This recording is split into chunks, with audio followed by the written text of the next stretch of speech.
जिल्ह्याच्या पदाधिकारी व लोकप्रतिनिधी यांची सुरेश भट सभागृहाला बैठक होती। आता तयारी पूर्ण झालेली आहे, परंतु आत्ताच माननीय एकनाथजी शिंदे साहेबांचा मला टेलिफोन आलेला आहे।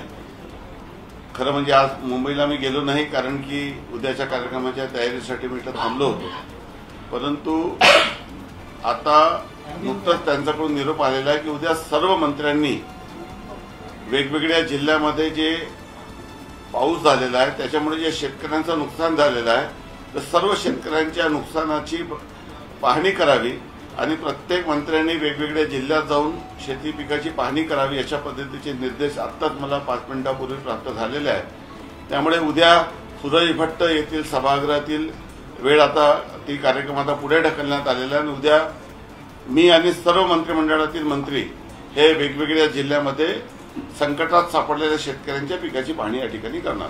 भाऊ, कार्यक्रम पुढे ढकलला आहे की रद्द झालेला आहे? उद्याचा कार्यक्रम हा पुढे ढकलण्यात आलेला आहे, कारण की पहिले शेतकरी अडचणीत आहे त्याला मदत करणं आणि त्याच्या शेतापर्यंत सरकारचे संवेदनशीलता आहे की त्यांनी प्रत्येक त्यांनी निर्णय दिलेला आहे की प्रत्येक मंत्र्यांनी त्या जिल्ह्यात जाऊन पिकाची पाहणी करायची। पक्षाचा मेळावा आम्ही शेतकऱ्यांचा विषय आमच्यासाठी जास्त प्राधान्याचा असल्याने त्याला आम्ही पुढे ढकललेला आहे। पक्षाच्या कार्यक्रमापेक्षा शेतकऱ्यांच्या अश्रूला जास्त प्राधान्य दिलं निश्चितच शिंदे साहेब एकदम संवेदनशील मंत्री, आताच त्यांचा मला फोन आला आणि त्यामुळे उद्याचा जरी आमची तयारी झाली आहे, परंतु ज्या पद्धतीचा पाऊस सातत्याने म्हणजे सप्टेंबर महिन्यामध्ये खूप मोठ्या प्रमाणात आलेला आहे आणि त्यामुळे जे शेतकऱ्यांचं नुकसान झालेलं आहे त्याची पाहणी करण्यासाठी मी उद्या जाणार आहे।